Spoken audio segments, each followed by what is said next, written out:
Hey everybody, welcome back to My Thoughts from Town.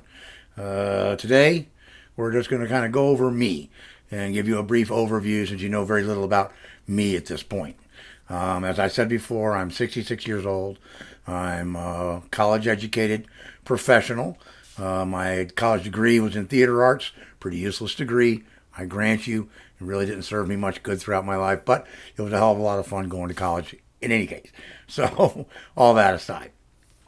I grew up in Central Florida. I had one older brother, 4 years older than I.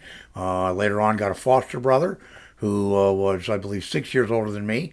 And then later on, I got a half brother when my father remarried and had another child.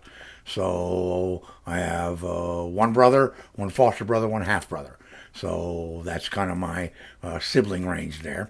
I went to Los Angeles right after college for about a little over 3 years, basically. Then came back to Orlando. I did my college here in Orlando at Rollins College. I had a few jobs, during school, when I was young, I had jobs in high school and during college. And I had a couple of jobs in California that led me into the ABC television network, which we'll get into in a whole different story later.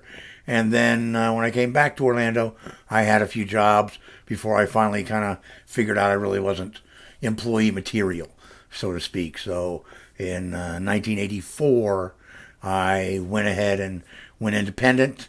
I guess today you'd call it gig work, and started my own little company and have been my own operator ever since.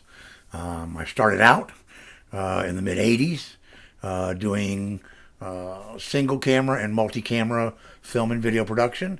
That would be TV commercials, corporate videos of all kinds, TV programming, you name it, we did it basically. Then the market here in Central Florida kind of went to heck in a handbasket, which is a Hollywood East thing, whatever. But that's a story to itself. And so I kind of backed out of the industry. I spent the early 90s learning how to do construction work, basically how to flip houses and build houses. And I was thinking I was going to get a general contractor's license and, just spend the rest of my life flipping houses. It was something I enjoyed, and, you got rewards from it. You could see the fruits of your labor, so to speak. But just as that was getting ready to happen, another door opened to me, and I was offered an opportunity to come back into the business, in a sense, working in the corporate event and special events industry. So basically doing corporate meetings, special events, that kind of thing, as a audiovisual technician. So I was politically active at the time too during the 90s, and I didn't know exactly what I was going to do. I thought the audiovisual thing was just like a one-off, but I did one gig. They called me. They wanted me to do another, then another, then another. Next thing you knew, I was working for companies all over the country. It was kind of weird how it all just kind of blew up. And basically, I got into that just because people knew locally who were in that business. There's a company here in town that's one of the big nationals in that industry now. They knew that I had skills that they could use, and so they tapped on me. Excuse me. But that's kind of where I've been ever since. People in that business started to figure out that I had, experience making videos, and so they leveraged that. So I kind of came full circle in a sense, and I started doing little corporate videos that were parts of these corporate meetings or special events. And so that became kind of interesting. So I ended up keeping up my chops as a shooter, director, producer, writer, editor, as I went along, as well as, learning the skills necessary to be a decent video engineer, TD switcher in the corporate meeting event business. And for those who don't really know, if you go to any kind of a meeting, sales meeting, big corporate meeting, you're in this big ballroom at some hotel. There's a bunch of lights and sound and video screens and all this stuff going on. It's a show. It's just a big show. And I'm like one of the guys behind the curtain making it all happen. It's like being a roadie on a rock and roll show, really. That's the best way I can equate it, that people might have an idea to relate to it. You know, a company hires me to do a specific job. I get in a taxi, I go to the airport, I fly to the city, go to the hotel, we take a bunch of semi-trucks, we offload all this equipment in road cases, roll it into the ballroom, we unpack it all, set it all up, make it all work.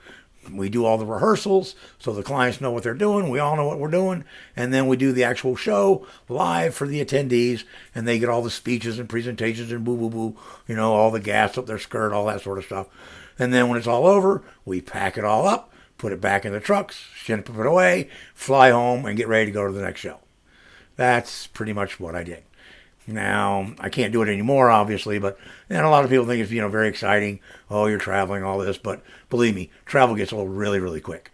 So that's pretty much me. From a political standpoint, I'm an independent.